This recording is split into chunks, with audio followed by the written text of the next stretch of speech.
పాఠశాలలు ప్రారంభించే ముందరే వాళ్ళకి ఇచ్చే బాధ్యత మనదని మరొకసారి విజ్ఞప్తి చేస్తున్నా. అన్నదాత రైతుకి న్యాయం చేసే పార్టీ తెలుగుదేశం పార్టీ.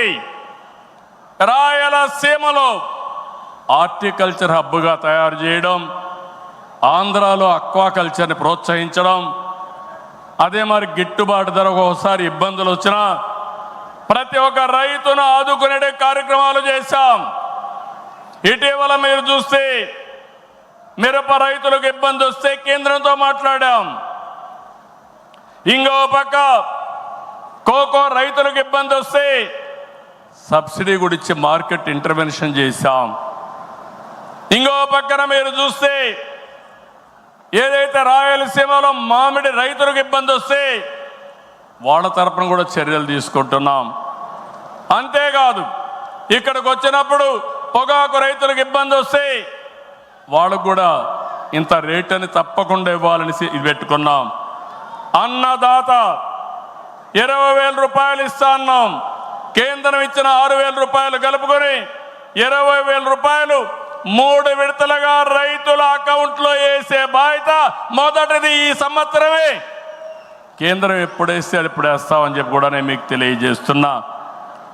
ఆగస్టు 15న మా ఆడబిడ్డలకు శుభవార్త, ఉచిత ప్రయాణ సౌకర్యం కూడా ఏర్పాటు చేస్తున్నామని ఈ సందర్భంగా అనౌన్స్ చేస్తున్నాను.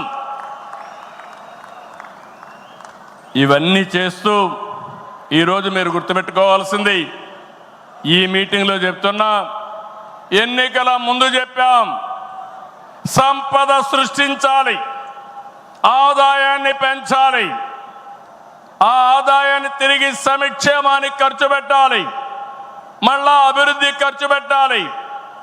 ఇది ఒక సైకిల్ కింద ప్రజల్ని శాశ్వతంగా ఎంపవర్మెంట్ చేసే కార్యక్రమానికి శ్రీకారం చుట్టాం.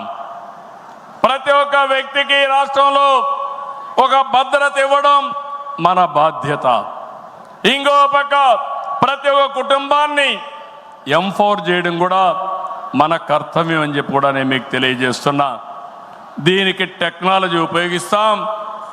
నేను ఇప్పటికే మీరు చూస్తూ ఉంటారు, కడాన మన కార్యకర్తల్ని ఎంపిక చేయాలన్నా, మన నాయకుల్ని పదవులకు, పార్టీ పదవుల్లో, ప్రభుత్వ పదవుల్లో ఎంపిక చేయాలంటే కార్యకర్తల అభిప్రాయాన్ని, ప్రజల అభిప్రాయాన్ని తీసుకునే ఈ పార్టీ ప్రభుత్వ సర్వీసుల పైన కూడా ఎప్పటికప్పుడు ప్రజాభిప్రాయం సేకరించి ఎవరైనా అధికారులు పనిచేయకపోతే పని చేయించే బాధ్యత, ప్రజల అభిష్టం ప్రకారం పనిచేసే బాధ్యత మనం తీసుకుంటామని మరొకసారి తెలియజేస్తున్నా.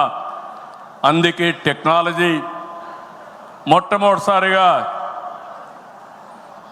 ఐటీ మినిస్టర్ గారి ఆధ్వర్యంలో వాట్సాప్ గవర్నెన్స్ తీసుకొచ్చాం. ఇదో గేమ్ చేంజర్. రేపు రాబోయే రోజుల్లో మీరు గుర్తుపెట్టుకోండి, ఎక్కడికి పోయే పని లేదు. దర్జాగా ఒక మెసేజ్ ఇస్తే ఆ పని చేసి మళ్ళీ రిపోర్ట్ చేసే బాధ్యత ఆ అధికారి తీసుకుంటాడు. దాన్ని సూపర్వైజ్ చేసే బాధ్యత మన పార్టీ తీసుకుంటుందని చెప్పి కూడా నేను మీకు తెలియజేస్తున్నా. దీనివల్ల అవినీతి పూర్తిగా తగ్గిస్తాం. ఇంకొక విషయం కూడా మీ అందరికీ చెప్తున్నా, భవిష్యత్తులో ఇప్పుడిప్పుడే కాదు, డీబీటీ కోసం, డైరెక్ట్ బెనిఫిట్ కోసం పోరాడిన పార్టీ తెలుగుదేశం పార్టీ. నేను డిజిటల్ కరెన్సీ రిపోర్ట్ ప్రధానమంత్రికి ఇచ్చినప్పుడు వారిని ఒకటే రిక్వెస్ట్ చేశాను, మీరు ఈరోజు 500, 1000 రూపాయలు రద్దు చేస్తున్నారు, ఇంకా 2000 రూపాయలు కొత్తగా తీసుకొచ్చారు. అవసరమైతే 500, 1000, 2000 రూపాయలు రద్దు చేయండి, డిజిటల్ కరెన్సీ పెట్టండి. ఎవరైనా అక్రమార్కులు ఉంటే ఈజీగా పట్టుకోగలుగుతాం. ఇవన్నీ రద్దు చేయమని కోరాను. ఈ సభ సందర్భంలో మళ్ళీ ఒకసారి డిమాండ్ చేస్తున్నా, ఈరోజు అందరికీ డిజిటల్ కరెన్సీ వచ్చింది. పార్టీకి డొనేషన్ ఇవ్వాలన్నా ఒకప్పుడంతా లిస్ట్ అంతా ఇచ్చి చదివేవాళ్ళం. ఇప్పుడు నేరుగా మీ ఫోన్ ద్వారా పార్టీ అకౌంట్లోకి డబ్బులు చెల్లించే పరిస్థితికి వచ్చారంటే ఈ 500, 1000, 2000 రూపాయల అవసరం లేదు. రాజకీయాల్లో డబ్బులు పంచే అవసరం ఉండకూడదు. ప్రజా సేవే పరమావిధిగా చేసుకుని మనం పనిచేస్తే ప్రజలు మనకు ఓట్లేస్తారని చెప్పి కూడా నేను మీకు తెలియజేస్తున్నా. మీరు నాతో ఏకీభవిస్తున్నామంటే అన్ని పెద్ద పెద్ద నోట్లన్నీ రద్దు చేయాలని గట్టిగా చప్పట్లు కొట్టి హర్షాన్ని ఆమోదాన్ని తెలియజేయండి. అప్పుడే ఈ దేశంలో పూర్తిగా అవినీతి పోతుంది. దీనికి కూడా మనం శ్రీకారం చుడతామని చెప్పి కూడా నేను మీకు తెలియజేస్తున్నా. మనందరి విధానం అన్ని ప్రాంతాల అభివృద్ధి, వెనుకబడిన ప్రాంతాలమైన ప్రత్యేకమైన శ్రద్ధ, ఉత్తరాంధ్ర పైన ప్రత్యేకమైన శ్రద్ధ పెడతాం. అమరావతి పూర్తి చేస్తాం. రాయలసీమ అభివృద్ధి మన బాధ్యత. సమగ్ర అభివృద్ధి మన విధానం.